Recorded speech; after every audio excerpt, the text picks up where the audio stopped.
happy to present to you. We are happy to present to you this Writing for Publications webinar because we got a lot of requests from our P3 mentees about publishing. And writing for publications is essential to the modern world because it allows the individuals to share their thoughts, ideas, and experiences with a wider audience. Publications may include newspapers, newsletters, magazines, academic journals, blogs, and social media platforms. And writing for publications is important for several reasons because the individuals can share their knowledge, establish their expertise, build their personal brand, and contribute to important conversations. Whether you are a professional writer or simply someone who enjoys sharing your thoughts and experiences with others, writing for publication can be a rewarding and fulfilling experience. So in this webinar, we will talk about writing scholarly journal articles and non-scholarly articles. We have invited two subject matter experts to talk about writing scholarly journal articles and non-scholarly articles. Before we call on our speakers, I would like to call on Dr. Teresa Mauricio to do the prayers. Teresa. Thank you, Bob. Let us bow our heads for God's blessing. In the name of the Father, and of the Son, and of the Holy Spirit. Amen. Lord God, in you we trust. Incline your ear to us and hear our prayers. We thank you for the PNAA leaders who passionately established the P3 program for us. Reveal your wisdom and strength among all PNAA leaders, mentors, and mentees, so that your love, your will, your mercy shall prevail as we continue to work towards our mentorship goal. Help us to remember your teachings, that what is important in our mentoring journey is not the end, but how we develop and grow our relationship with one another. Let us learn that power we have belongs to you and not from men. Watch over us as you have done until this hour, and keep us safe always. May the peace of Christ rule in our hearts, and may your will be done on earth as in heaven. Amen. Amen. Amen. Thank you, Teresa. Ladies and gentlemen, we have the privilege to have the presence of our PNAA President, Dr. Gloria Briones, to give us the welcome remarks. Dr. Briones. So good evening, everyone. And again, across America, I welcome all my colleagues and dear friends that I personally invited myself, and you are here tonight to listen to this very important topics that is dear to me and dear to many, many of us, and yet an area of opportunities for us to grow and to advance our professional development and career as well. An area that many of us, as we are in practice excelling, yet this publication seems to be a struggle, and yet can be totally done if we focus and learn the strategies and the toolkit and the passion to learn it. So tonight, I invite all of us to put our hearts, our minds, and really learn from the experts that will bring us every step of the way to know the easy way in the publication process. So again, I welcome each and every one of you, and I thank you for being here tonight, and let's learn and have fun. Thank you. Thank you, Dr. Briones. Carol will now introduce our first speaker. Carol. Hi, good evening, everyone. I have the honor of introducing Dr. Cynthia Iris. Is a tenured associate professor of Rutgers School of Nursing, Camden. She holds a PhD and MS from Rutgers College of Nursing, Newark, with a focus on child and adolescent health. She also received her BS from Rutgers College in Newark and has over 20 years of experience teaching in undergraduate and graduate nursing programs. Her research focuses on the examination of factors that influence the health practices of adolescents and young adults, as well as health disparities among diverse populations. Most recently, her research is on the prevention of opioid in adolescents and emerging adults, in which she has received funding to develop this program of research. She is the editor-in-chief of Janpar, the Journal of Nursing Practice, Applications, and Reviews of Nursing Research, an international and peer-reviewed academic journal for the Philippine Nurses Association of America, as well as an editorial board member of the Journal of Interprofessional Healthcare, the peer-reviewed journal of the National Academies of Practice. She serves on peer review panels for the Journal of Healthcare for the Poor and Underserved, the American Journal of Managed Care, and the Journal of Pediatric Nursing, among others. She has published numerous articles in scholarly peer-reviewed journals and has presented at numerous national and international nursing and interdisciplinary research conferences such as Sigma Theta Tau International and the International Council for Nurses. She was a fellow in the AACN Leadership for Academic Nursing Program, been a distinguished fellow in the National Academies of Practice since 2007. She's a research fellow at Rutgers Biomedical Health Sciences School of Nursing, Center for Urban Youth and Families, and both a digital fellow and a civic engagement fellow at Rutgers Camden. At the SNC, Dr. Iris has served in a number of administrative roles of Rutgers, including the School of Nursing Institutional Review Board, coordinator, and the Associate Dean of Graduate and Professional Programs. Currently, she teaches research and evidence-based practice in nursing across all nursing programs, as well as the scholarly seminars in the doctoral program. Good evening and welcome, Dr. Iris. Thank you so much, Carol, for that kind introduction. And it's so wonderful to see everybody here wanting to learn more about publication. And I hope to help you along that navigation piece in terms of what to do from the very beginning to actual publication. So I'm just going to share my screen right now and get my PowerPoint ready for all of you. Okay. Does everybody see? Okay, great. So my presentation this evening will allow you to do the following. To identify the W's of writing for publication, the who, the what, the when, and where to publish, right? To identify the features and the focus of a peer-reviewed journal that will be a good fit for a particular manuscript that you may be thinking about writing or that you're in the midst of writing right now.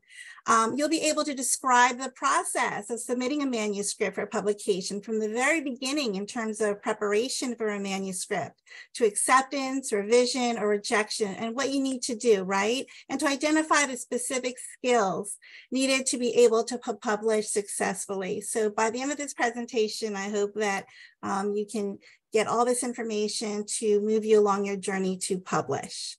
Okay, so why? Excuse me, Cindy, can you put it on the presentation format? Sure. Thank you. Is that better? Okay, great.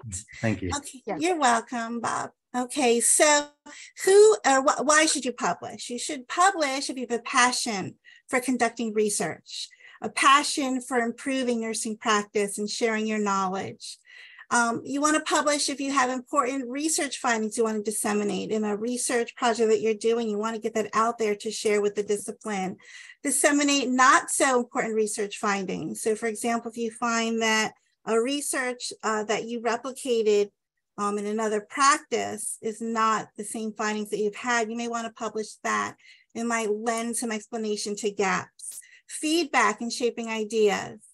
Achieve status and recognition. I know, so for many, publishing is a huge challenge and a personal accomplishment. You may be very, expected to publish in your work, particularly in academia, so you can receive status and recognition by doing so. Career advancement, as well as promotion and tenure. So for those, for example, who are in academia, know very well that publication is important to be promoted to and get tenure at that academic institution. So what to publish? So you can publish a number of different things. Empirical original research, it could be qualitative research, it could be quantitative research. Replication extension of previous studies. So for example, if you're actually doing a study that was done somewhere else, a different site, or a quality improvement project at another site, and you want to replicate that, you can also publish your findings, your evaluation. Theoretical conceptual pieces, literature review, meta-analysis, as well as case studies. So there's a lot of different formats for publishing. So you're probably asking yourself, are you ready to publish? And so here's a good idea of when you can publish. You can publish really anytime, right? While you're an undergraduate student in nursing school, for example. I know at my school at Rutgers, they have independent studies. So undergraduate students can work on a project and can actually publish their findings, or an opportunity to work with faculty on their own projects, their own research, and you can co-author with them. You can be in graduate school, first, second, third, fourth year graduate school. You can publish as a postdoc, academic appointments on tenure and non-tenure track. If you're in clinical practice, and you have some ideas in terms of how to improve practice, improving nursing practice through projects, improving process, if you work in a community agency.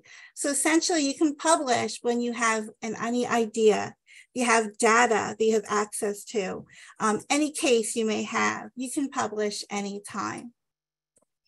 So selecting a journal. This is an important piece because you have an idea, you have a research study, but what do you do where to publish? So just my background as the editor-in-chief of Janpar, the Journal of Nursing Practice Application and Reviews of Research. I'm going to be a little biased here. You can certainly publish a manuscript in Janpar because we do publish manuscripts that have to do with education, research, clinical, and practice. And theoretical conceptual papers. So Janpar is a really good place to start looking at. It is a peer-reviewed journal. So you want to look at the types of journals that are out there, whether they're peer-reviewed or non-peer-reviewed. And peer-reviewed is what Janpar is. Essentially what that means is that your manuscript will be reviewed by your own peers who are an expert in that area. And so they will look at your content review to see whether or not it's a good fit, if you will, for the journal. Look at the journal aims and their scope to see what those journals, what they look for in terms of manuscripts that they accept for publication. Who are actually going to be reading your manuscripts? What is a journal audience? So for example, if you have an article about school health, then you may want to think about you want to reach school nurses. So perhaps a journal of school nurses could be a perfect journal. Your discipline, the trends and the themes in published articles that are already in that journal, you want to take a look to see what those topic areas are. Read sample articles in journals related to your topic. And of course, you can contact the editor for any questions. If you have any questions at all about the journal, whether or not it's something that they would be interested in taking a look at your manuscript or your outline or whatever it may be, you could always reach out to the editor-in-chief. And Janpar, certainly a number of individuals have reached out to me about whether or not the particular topic they want to write about is something that we would take a look at. So please reach out to me as the general editor-in-chief for Janpar if you have questions. Okay. So the first thing in writing your article is you want to look up the journal's guide for author. What you see here is a website or a link to Janpar's guide for authors. You want to look at the specific journal's guidelines in terms of what they expect when those manuscripts are submitted. So that's the first part. Really look to see what types of criteria and guidelines is very important to follow and adhere to them when you're submitting. This is a screenshot of a Janpar website. And if you look here on the left, and it's a little blurred, but they have, we have a link that says information for prospective authors and manuscript preparation. So you want to take a look at those areas that give specific information of what needs to be included in a manuscript that you plan to submit in that journal. Okay, so writing the article, as I had mentioned, you want to adhere to the instructions for the authors. We're very strict in terms of, the authorship. That's an important piece. You just can't have anybody as an author. They have to contribute significantly to the work that you're submitting. In fact, we follow the guidelines for COPE, which is the Committee on Publications. COPE is Committee on Publication Ethics, as well as other journal policies regarding authorship, who could be listed as an authorship or author, page and word limits, article components. So perhaps, some journals may want you to follow the IMRAD, which is the introduction, the methods, the results, the discussion section. They might want you to follow specific areas such as Janpar. We have our background, we have our methods, we have something very similar to IMRAD, but there's specific areas which also includes implications to practice, limitations in the methods section. So you want to look at what are those components necessary for the manuscripts that you submit. Formatting, is it 1 inch on each side, left, right? How should it be formatted? Single space, double space, citation style. You want to adhere specifically on what they look for. For example, in Janpar, we look at APA 7th edition. It's very important that authors adhere to that. There are other citation styles, such as the MLA, which actually has superscripts within the text. That is something that Janpar does not require. It's APA, so it's very important that we don't get manuscripts that have a different style. It'll just get sent back, for example, if it's not in that citation style or formatting requirement. Permissions and approvals. So if you're going to be writing an article and include, for example, a questionnaire or figures or images that don't belong to you, you need to have permission from those who own it. For example, there may be an infringement in copyright if you put in your manuscript, for example, a theoretical framework that was lifted off of another article. So it's really important to get permissions and approvals for that. Ethical considerations for research. If you're doing research studies, you need to have documentation for the Institutional Review Board approvals, which is IRB. If it is not a research and it's, for example, a quality improvement project, you may be asked to provide documentation for a non-human subject determination. Ethical considerations is something that is extremely important to all journals, so we must adhere to that. As well as when you're about to write the article, look at the submission process. Do they want you, for example, to include a formal letter of request? Do they want you to submit an author declaration form?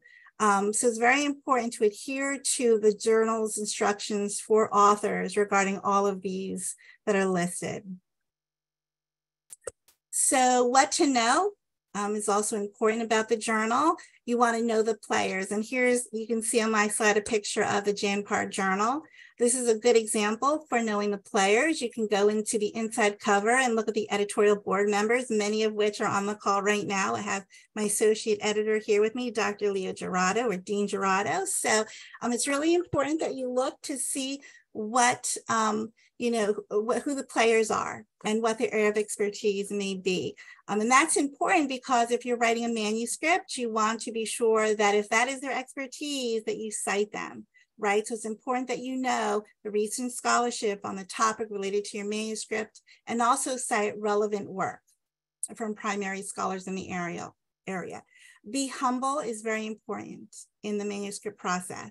You do not want to negatively critique another person's work, nor do you want to self-plagiarize yourself and self-cite yourself if you have been a seasoned researcher without citing others in the area as well.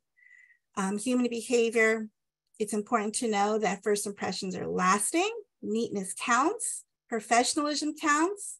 In other words, adhere to the guidelines. Be sure that you proofread, check your math.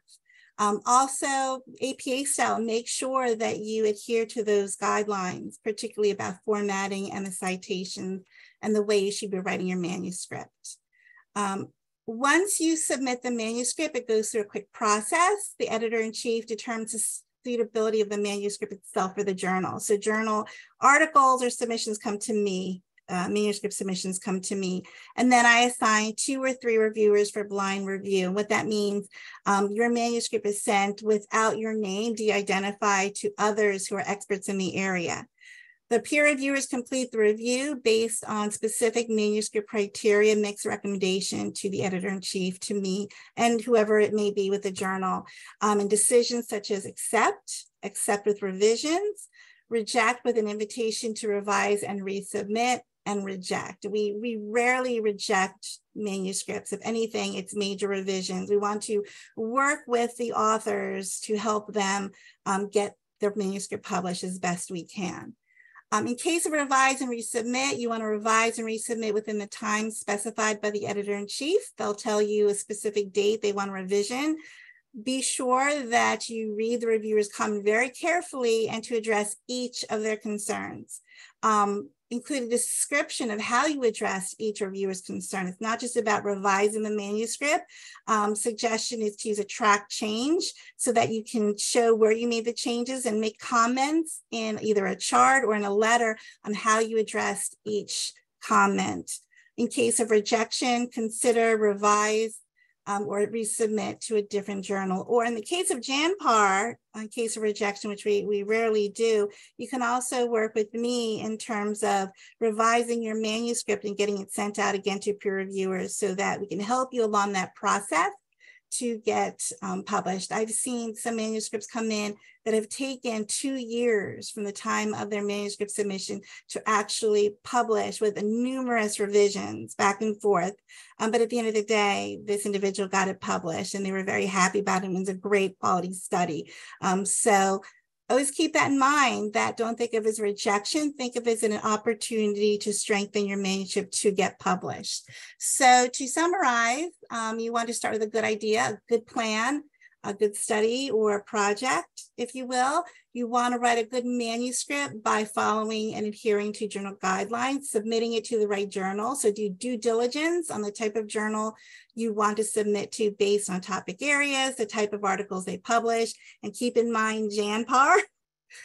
We would love to receive your manuscripts to review for publication. Reduce reviewers' opportunities to find reasons to reject your manuscript. So you want to follow and adhere to those guidelines. You want to be sure that from the very beginning of submission, there is no reason to reject your manuscript. Know the players and understand human behavior, right? So, be humble, be patient. Reach out to the editor-in-chief if you have any questions. Don't assume anything, but be persistent, and I will tell you, you will get published. So my information is here on the slide as editor-in-chief. If you have any questions specific to the journal or really about any questions about publication in the process, please feel free to reach out to me at any time. And this little picture here just kind of to show that most scientists regarded the new streamlined peer review process quite an improvement.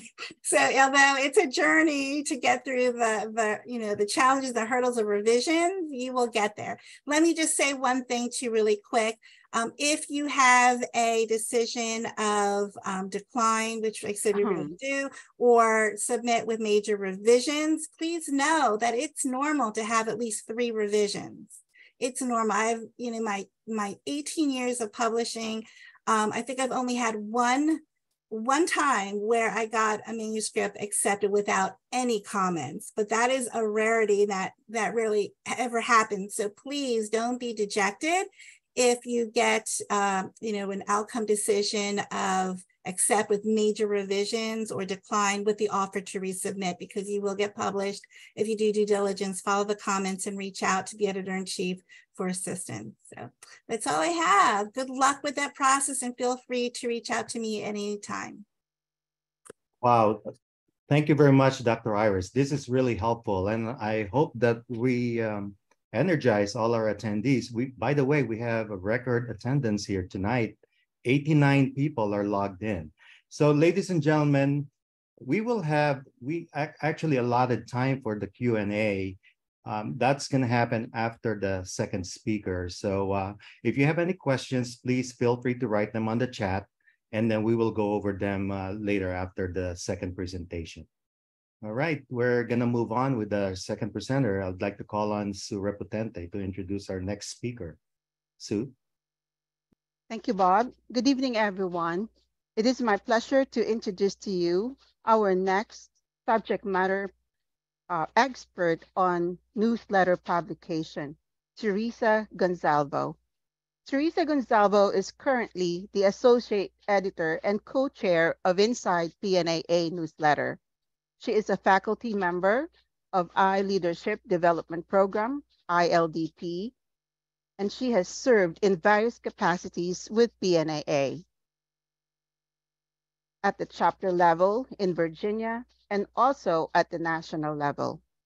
At the Virginia chapter level, this include President-elect, Chair of Constitution and Bylaws Committee, and Chair of Ethics and Human Rights Committee. With PNAA at the national level as Chair of the Ethics Committee from 2020 to 2022. Completing over 43 years of making a difference in healthcare, she retired in 2017 as the System Vice President and Nurse Executive Integrated Care Management at Centara Healthcare, overseeing this division with hospitals in Virginia and North Carolina. Currently, she continues to volunteer in the community, paying it forward to our Filipino-American kababayans. Teresa has always been passionate about journalism, but nursing became a higher calling. After graduating from St. Paul College of Manila, she started her nursing career at Medical Center Manila in 1974 at a step-down medical surgical unit and quickly rose through the ranks as head nurse, nursing supervisor, and eventually the System Director of In-Service Education in less than 2 years.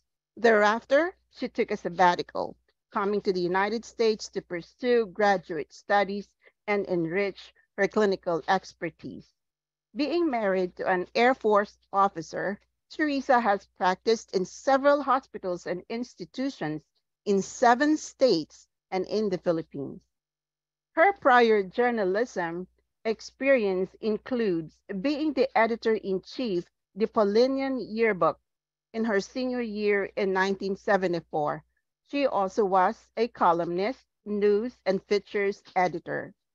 Her major role as a contributing editor with the Angelus Christie's BSN 74 coffee table book in 2014 was greatly appreciated by her nursing colleagues.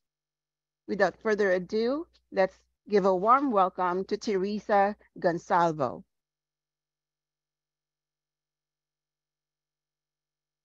Thank you very much, Sue, for your kind introduction. It is indeed a great honor to be here with this awesome team this evening. So good evening, dear colleagues and friends. Great to see a lot of familiar faces. It is indeed an exciting privilege, so thanks for inviting me to be a speaker tonight on a topic that's very near and dear to my heart. My focus for this evening, as we demystify the publication process, is specifically in the joys of news writing and feature writing. By a show of hands, just raise your hands. How many among you are interested in writing articles or have written articles in your previous lives or in newsletters? So can we just have a show of hands? Just want to make sure that we are having some people who are also interested. Okay, I see a few hands. So anyway, please continue to navigate your way down the journalism pathway. These are amazing opportunities for professional growth as well as personal satisfaction as you continue with your nursing journey. Our objectives for this evening is first, to stimulate interest in writing articles among our members. So sit back, relax, and enjoy this conversation. While these may be basic for some of you, it will still be a refresher and a different perspective for others. The previous speaker also had some interesting tips to share with us. So we had some common denominators on writing. So it is my hope that by the end of my presentation that we would have reached our objectives, most especially that of stimulating interest in writing articles among all you guys, our attendees this evening, which is our first objective. Second objective is to provide current information on best practices. Again, I'm speaking from experience and sharing the joys of writing. The third objective that we have is to influence authentic communication coming from the heart. Fourth, and we always have to have some idealism and altruism here, to make a difference in this world, whether it's big or small, it's our legacy in print or in electronic format. The last but not the least is to inform and entertain our readers. In this current age of TMI, as they say, too much information, we have become more selective on what we read and what we watch, especially in the news and TV. So the next thing and the next slide that I would like to talk about are the ABCs of news writing. The first half of my presentation will be devoted on news writing, while the latter part will be on features. So A, accuracy. A story can really be creative and compelling, but if it contains errors, it is worthless. So please run your spell check. And every time you revise, please run it again. Letter B, brevity. Each word in the story should do a job. You don't be redundant. We have to be succinct. And clarity, start before you write. Organize your thoughts first. Have a mental outline. If we have a mental outline, it will make writing our articles a lot more efficient and most effective. Next page. Now we will talk about the golden rule of news writing. Always answer these basic questions: who, why, when, what, where, how. So let me just use an example of an article that I have seen in a lot of our chapter newsletters and recently in the ILDP presentations. Most, if not the majority of the presentations were about membership. So obviously that is a high impact, high focus, much needed kind of topic that we certainly would like to write about. So hopefully after this presentation that we will have a lot of articles on membership in our next issue of Inside PNAA newsletter, and which the deadline is on July 6th. Hint, hint. So who? When we write about who are the people involved? So in membership, who is our target audience? All Filipino nurses? Are we targeting nursing students? Are we targeting the newly arrived nurses from the Philippines? Are we targeting the current members? So they're going to renew their membership. So who is our target audience? Why? What is our reason for writing this news article? Is it for getting information? Is it for giving out information? So find out why in your own self you would like to write this article. When? Of course, if you're giving out information on, let's say, a membership drive, you need the date, time, location, the rationale for the membership drive, who can attend, can family members attend? If it's a brunch, who's going to pay for it? You know, there's a lot of logistics that you need to include in your article. What? We have to explain, like, what does membership in PNAA entail? What are the benefits? What are the fees? What are the opportunities? What do we do? Because people may not know what a chapter does or what the national does. So we have to inform our target audience of what we do as a nursing association. Where do we start? We start with the chapter. What if the person does not have a chapter in their state? Can they be a member at large? So we have to explain all the difference. And we can go all the way up to regional, national, as well as international level. So these are exciting times with a lot of opportunities. People may not know exactly what we do, and the fun that we have with networking, with the community advocacy things that we do, the contributions and donations we do for scholarships, for the donations we send to the Philippines when there are calamities and disasters. So those things are important to communicate and put in your news article. You're writing about membership, but we're talking about a lot of other things that impact the members themselves that we would like for them to be aware of so they would continue to be a member with PNAA or our chapter. How? How do they get to sign up? Do they sign up online? Do they sign up in person? Do they reach out to their friend who is trying to recruit them?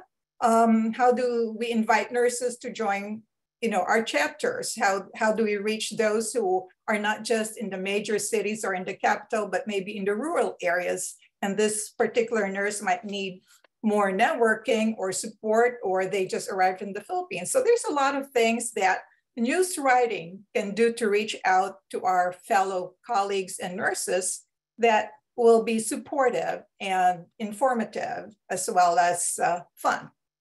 So the next thing that I would like to talk about, next page, would be the important tips. And I just condensed this to these few tips so it's easy to remember. First, we have to create an extraordinary headline. You need to capture your reader's attention. So for example, if we're still on the same tangent of membership, we could say for our article, for 2023, our membership increased by 30%. We all wish that happens. So this is awesome if it actually did. So I would be excited if that was the title of the news article that I'm reading regarding my chapter. Then we need to have a subheading, just like a follow through to continue to build on the subject matter that we're talking about. Your opening paragraph should stand out. We have to pique the reader's interest because we want to make sure they continue reading the article. And the fourth one is, in news writing, you focus on the facts of the situation. You don't need to sensationalize your story. It should be good enough that the facts will allow the reader and interest the reader to continue reading your article. And no fake news. The fifth tip that we have is thoroughly research your facts. We don't want to have to issue a retraction in case there were some, parts of your news article that weren't true. 6, talk to people who have been witnesses or related to the people involved or experienced a similar situation. In that way, then they can relate to the story that you're trying to convey. Number 7, a picture is worth 1,000 words. Just don't overdo it. 1 or 2 clear photos should capture the essence of your story. Or let me just say this, and inside PNAA, we have a very colorful newsletter. We have tons of pictures. And I think it's great that a lot of photos are being submitted with the articles, but a word of caution. I would like to see more than 1 paragraph with 10 pictures. I would probably like to see 10 paragraphs with 1 or 2 pictures. So Bob, I remember your story about that. So anyway, just a word of caution for those who would like to get involved and send articles. And the last but not the least, always include your byline and your credentials because it shows your credibility and degree of authorship. So those are my important tips on news writing. And now I will discuss feature writing. Moving right along, feature writing. I enjoy feature writing a lot. You have more flexibility and latitude in writing about topics that interest you. And especially for Inside PNAA, our awesome and amazing, phenomenal newsletter, we have monthly themes or topics that, or even more than just one. We have 3 or 4 sometimes, depending on which month it is. So for example, for the June newsletter, we have the recognition of men in nursing. We also have Independence Day celebration because the Philippine Independence Day is celebrated on June 12th. So just a couple of things that we wrote about, and the newsletter should be coming out towards the end of this week. So we also accept articles related to our lives as nurses with human interest perspectives. like our Spark articles. I'm sure you all remember the Spark stories. So some thoughts to consider. And again, I just put a few here to highlight the interesting topics that we would like to focus on. Is it an interesting subject matter? You think that aside from yourself, would other people be interested in reading this story? And of course, you got to get it spell checked. Is it easy to read? Does it flow? You have to use active voice. The third tip is you may start by posing a question first. And then, of course, you answer this question in your article. Because again, if you remember with your headlines, you have to make it interesting and attention grabbing. And there are times a question might just do that. And number 4, make sure it flows logically. Don't digress, don't go off the topic because it can confuse your readers and they would lose interest in that. Number 5, the language should be appropriate for your readers. So for example, no acronyms. If we use acronyms, we make sure we spell it out so people understand what we're talking about. This is important. You write from your heart with sincerity. This is with feature writing, to make it authentic, and it's from the heart. And when you write a conclusion, it's usually a call to action. What would you like your readers to do? So again, if it's membership we're talking about, our call to action would be, hey, nurses, let's all, sign up for PNAA, and these are the things that are the benefits, and what would you like to do? And so is going to follow up with you, etc.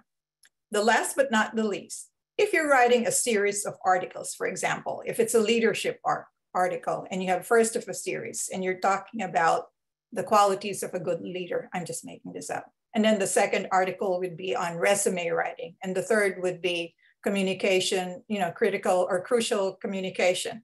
So what would you like to do to make sure that your readers would read your next series? Because you always say like first of a series, second or third of a series. I suggest to have a cliffhanger, just like in Netflix, before the next episode, there's a cliffhanger. Similar to that, you can use that for writing your series of articles. This is to encourage your readers to stay tuned, especially if you have established a following or a large audience. And that is our hope. So next slide, we would be talking about questions to ask yourself. So as a writer, the first question you would like to ask is, do I enjoy reading? And you would probably ask me, why is that question? Going to be the first question. Because there is a correlation, in my opinion, between reading and writing. If you love to read, you will love to write because you want to share your thoughts, your feelings, your ideas about writing and reading.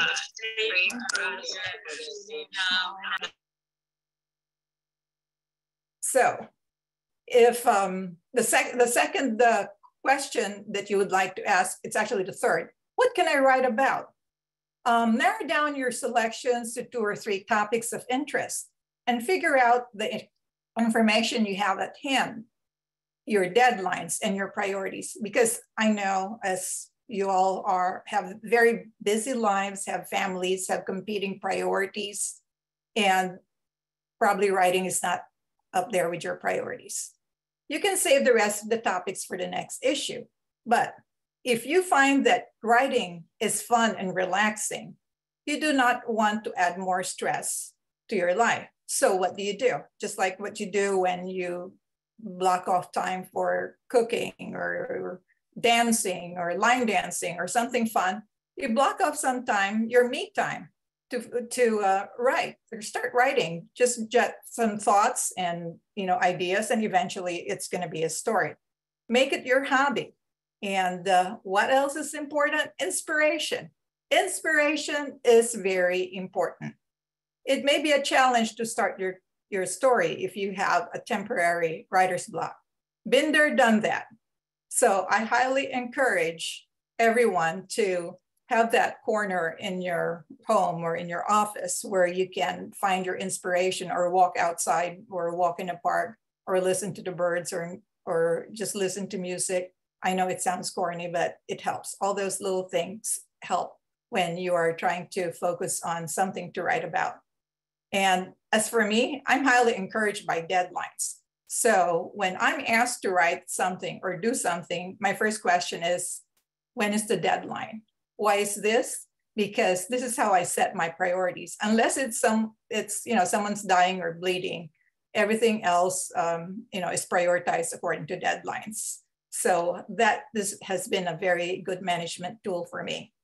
Number 7, just remember, with your initial venture in the journalism world, after writing your first article or your second or your third, place yourself in your reader's shoes and ask, what will your readers take away from your story?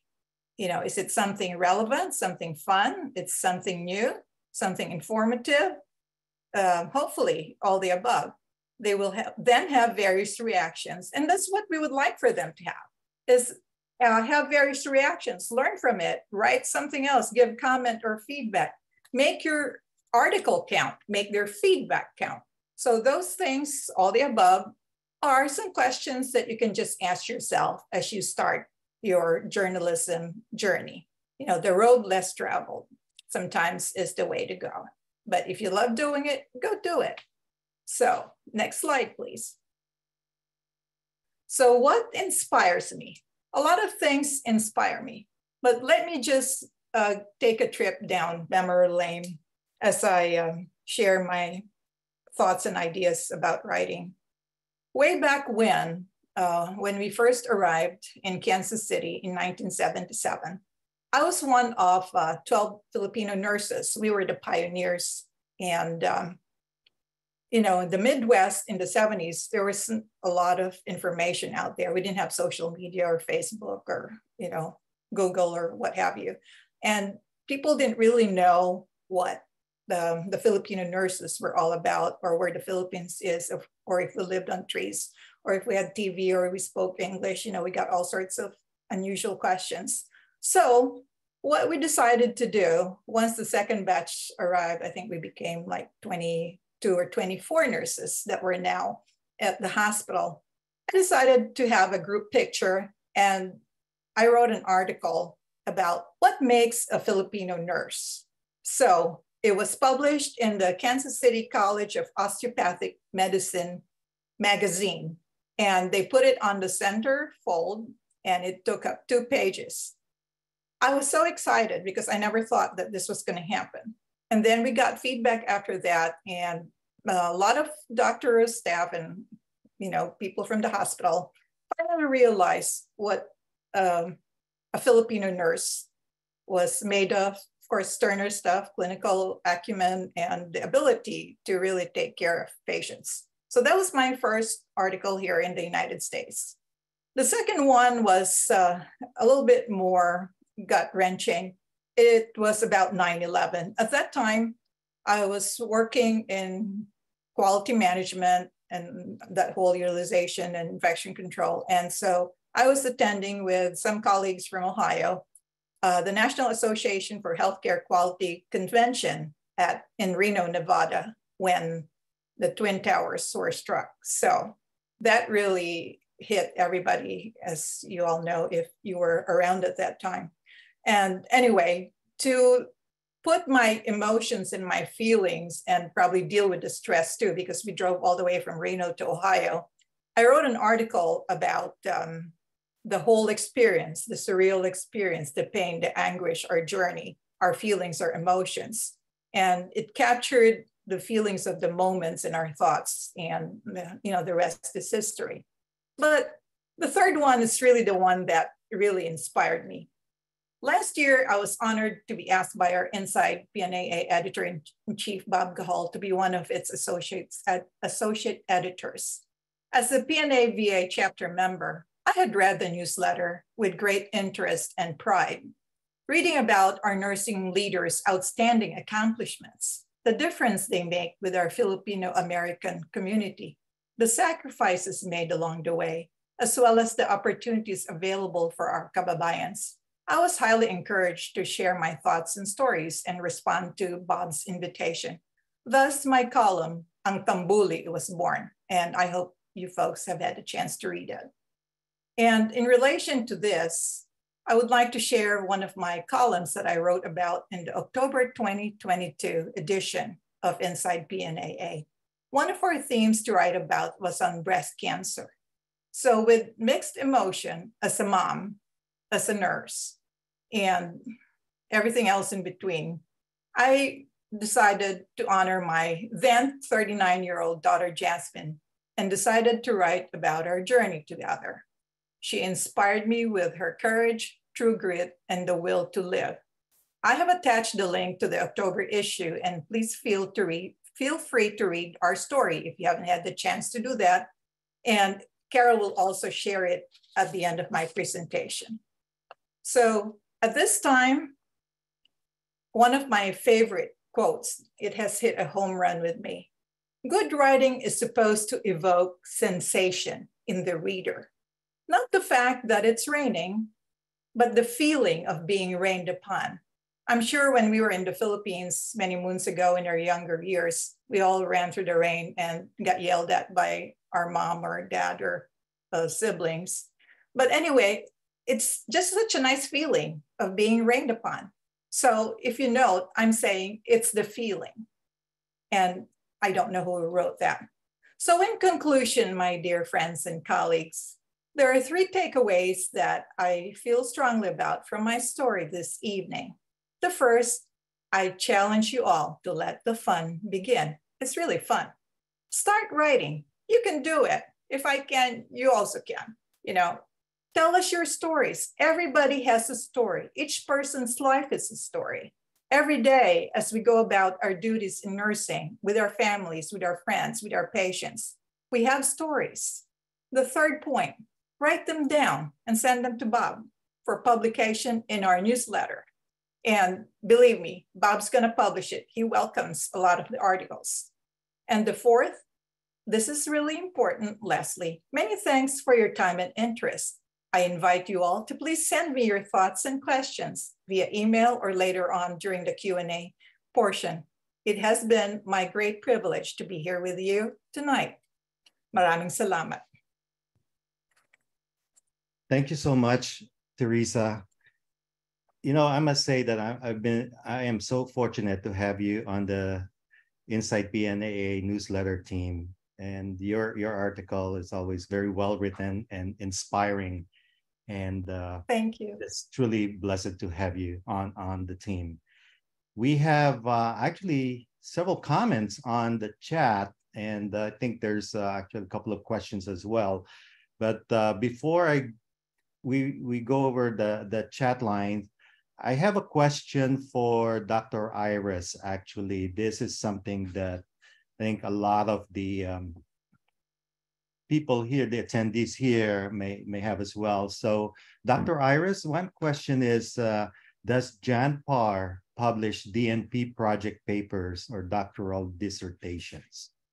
Great question. So the answer to that is yes, absolutely. There are caveats, however. First and foremost, we welcome any types of manuscript that really is either research, quality improvement. So I think for like DNP projects, it would be quality improvement initiatives. And for doctoral studies for PhDs, it's the research piece.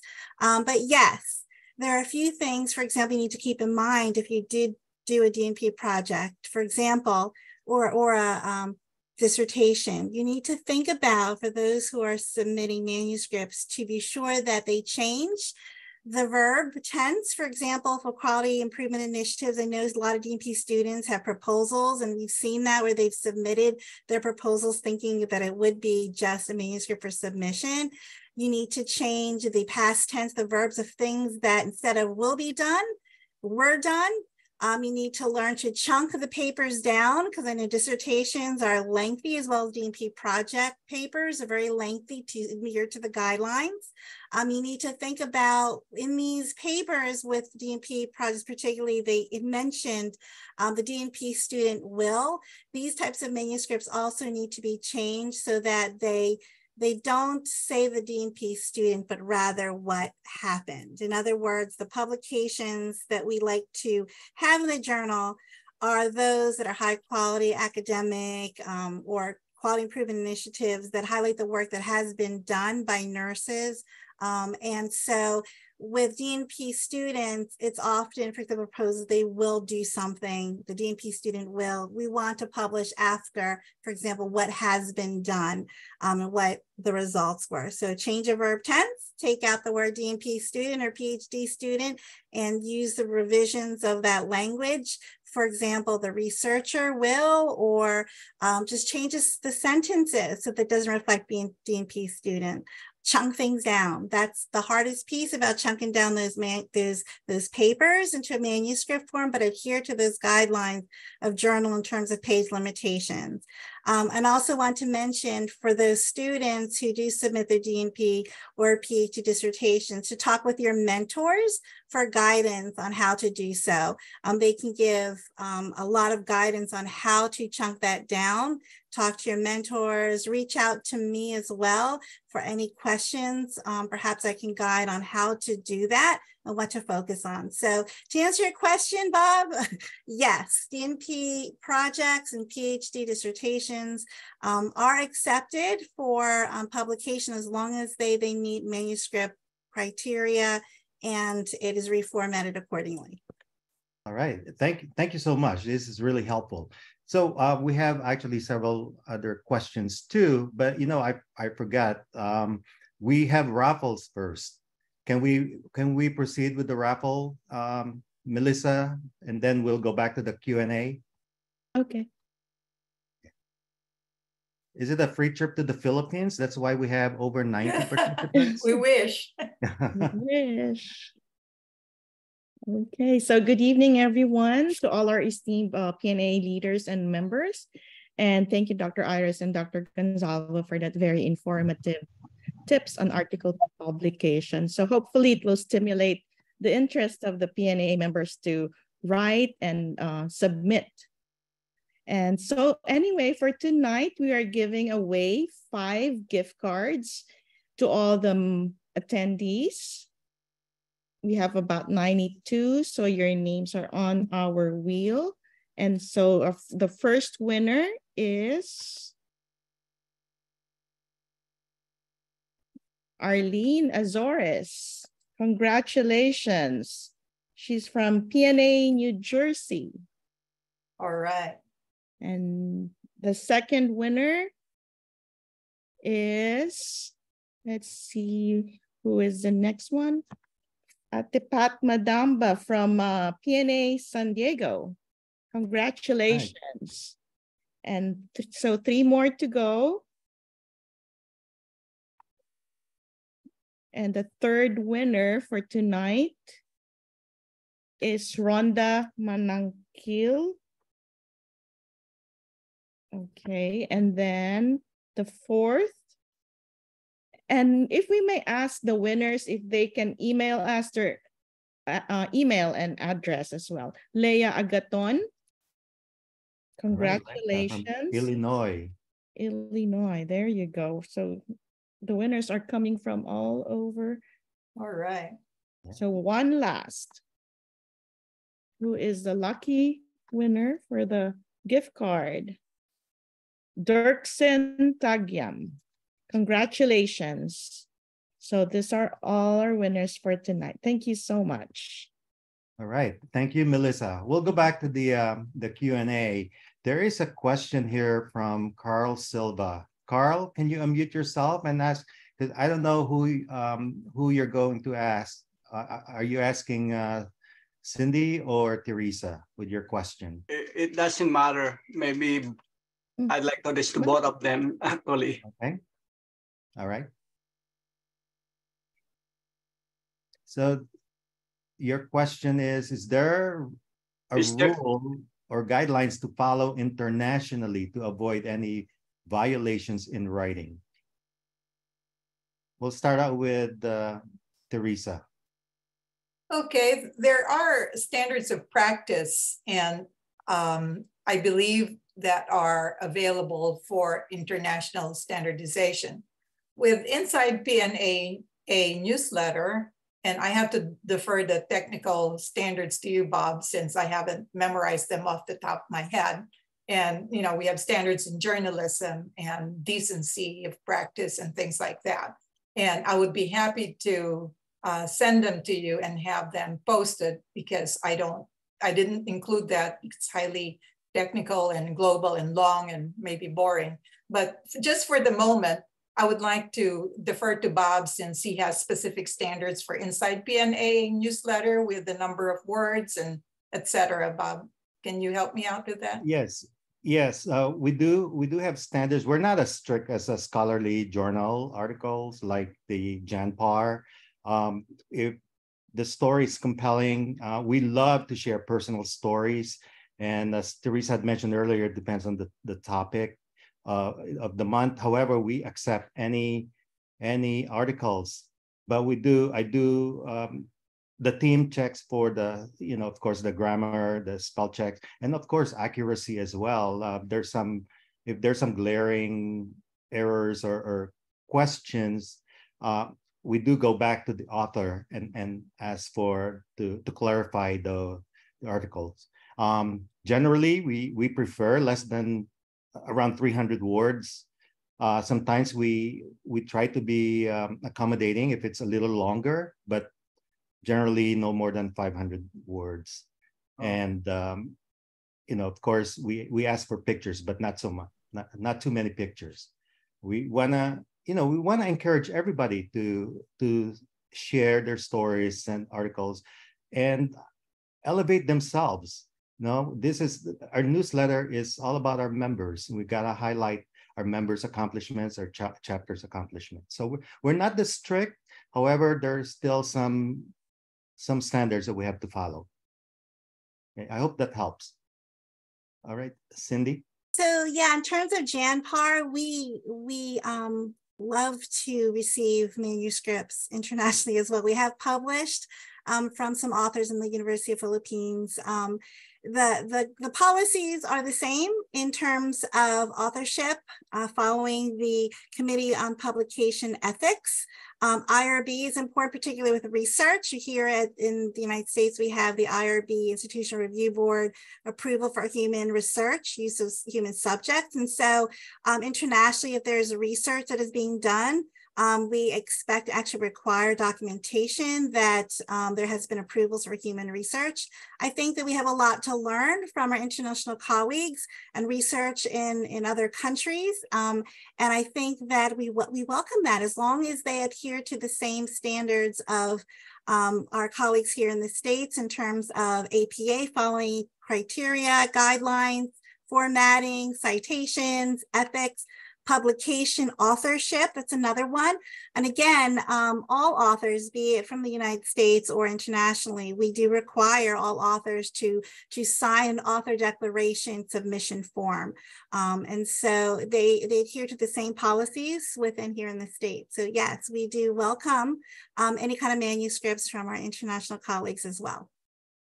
Right, thank you. There was a question here from Divina earlier that Dr. Iris had answered. Do we go over this again, or are we okay with the answers? I think everyone can read this, the answer, unless Dr. Iris, you want to elaborate further. Yeah, so then the question was about any suggestions of, I guess, converting. I know most nursing schools teach students about APA guidelines and writing papers following the APA. If you're not familiar, you're the American Psychological Association guidelines for writing.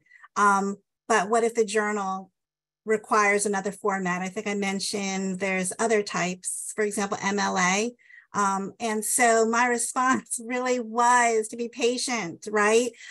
Because first and foremost, and I tell my students this and other colleagues too, there are many other options of nursing journals that do have APA, require that, Janpar, one of them, right? So, but also if they can find APA options for journals, if not, if they want to continue to publish in a journal with MLA, it just takes a lot of patience and a lot of optimism, knowing that hard work of converting them will eventually pay off with publication.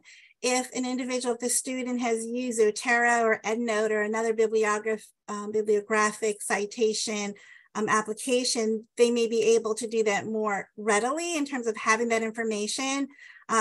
Terms, for example, the differences, the APA might say references and MLA will say works cited, and in-text citation for APA is the author and the year, but MLA is the author and the page number. You just need to be meticulous at these details. And if anybody has, I mean, I'm looking to my associate editor and any of the authors well, you know, versed on that. If there is an application they may not know about that converts, I want to know. I want to know too, because it is a lot of work. It's challenging. That's why I do tell, you know, some of my students and colleagues, try and find options for other, you know, high rigorous journals that require APA versus even AMA with their citation requirement of using numerical numbers within the text and linking that to the reference page can also be a challenge as well. But, you know, just be optimistic if that's a journal that you want to publish in, because the audience, and it's something that you really want to have your name in there as an article, you know, just you need to be patient and optimistic that you will and can get it done. All right. Thank you so much. I was getting a message that our time is up. Unfortunately, this is very engaging and there's a lot more, you know, there's several more questions here. Carol, are we able to get a copy of the recording? Can we post this on social media? Sure, absolutely. Okay. And yeah, because we get a lot of interest. And also watch out for the next Pulong. We got more exciting topics as well. So I really appreciate everyone's participation here. At this time, Dr. Sager, do you have anything? And then we will proceed with the closing remarks from Dr. Marlon Saria, our president-elect. Are we doing the second raffle, Bob? Yes, we have Okay. a second raffle Sorry about that. for those who completed the survey. Hi, this is Carol. I think we will close the webinar part, and then after the closing remarks, we'll do the raffle, then we go to Pulong. Okay. Yeah, that's for the participants of the P3 program. Correct. Who completed the survey. Yes. Okay. So do you have anything else, Dr. Sagar? Anything else? No, I want to thank Dr. Cynthia Iris and Teresa Gonsalvo on behalf of the steering committee. Wonderful presentation, very inspiring. Thank you both. And then don't go after the closing remarks. Don't go because we're going to have this picture taken. Okay. Dr. Saria, now the floor is yours. Thank you, Bob. Wow. Yes, I am the president-elect of PNAA, but I am also one of the reviewers of Janpar. So Dr. Iris is my boss, and then sends me more work to do, which I love doing. Really fulfilling role and job as a reviewer for the journal. So thank you to all the participants of this webinar, particularly to our mentors and mentees. This is what PNAA is envisioning. This is what Dr. Gloria Berriones, our president, envisioned when she pushed for the P3 program for these types of events and activities that will help our members in their professional journey, professional career. Thank you to those of you who may not be part of the P3 program, but I know you will be next year, either as a mentor or as a mentee. You will definitely learn a lot. You will get a lot from the program. So to summarize, I guess, what we have just heard for the past hour about publications, is it for everyone? We heard from both Dr. Iris and Teresa that yes, publication writing is for everyone, right? But when we start thinking about another one of Dr. Berriones' goals, health equity. If you think about equity, unfortunately, it is not right now. Publishing is not as equitable as it should be. There is not a lot of Filipino writers out there, and we can change that. All of you who are on this call can change that. We want to see more Filipino writers, authors, contributors to science. So with this program, hopefully we will change that. Second question, is there money in it? No, there's no money in it. There's a lot of work involved. There's no money in it. Maybe there's some money, but it's not just for the writer. But even without the money, I will share one of what my former bosses or supervisors told me in the past, Dr. Santosh Kesari. And he told me that publication is the currency of science. Publication is the currency of science. I'll add to that, it's not only the currency of science, it's the currency of professional work. So the more currency you have, the richer you are. Who doesn't want to be rich? We all want to be rich, right? So the more publications, the richer you are. And what do I mean by being rich? It allows you to be able to do more with your career. It builds your credibility. Imagine if you are the nurse applying for a new job, if you are the nurse applying for a scholarship, if you are the nurse applying for an award, if you're a nurse applying for a grant, and then you provide evidence that you have written and published, that is the most credible evidence that you have done something, that you have accomplished something, that you have actually contributed to the profession. And what's even better is if you present those publications, and on the publications, on the byline of the publications, you have the other people that you collaborate with listed next to your name. That shows the collaboration, that right there, that shows the partnership. So that, you know, when you say that you've worked with this person or you work with this faculty and you present the publication, then that is the best credible evidence that you can provide that establishes you as a professional. So thank you again to Dr. Iris and to Teresa Gonzalvo for sharing their expertise and their passion with us. And thank you to all of you. And we hope to see you at our next pulong, our next webinar to learn more about, you know, how to be a great Filipino American nurse. So thank you and good night, everyone. Thank you. Thank you.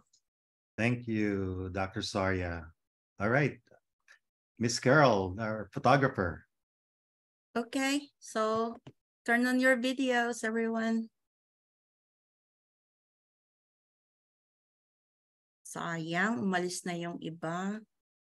Yeah. Okay, Like we had smile. 94. Yeah, some left, 79 now. Okay, smile. Right, and we go next page, smile. All right, we're good. Thank you, Bob. All right, we'll stop the recording now, and maraming salamat po. The June newsletter will be out this week. We just finished the layout. We're just fine-tuning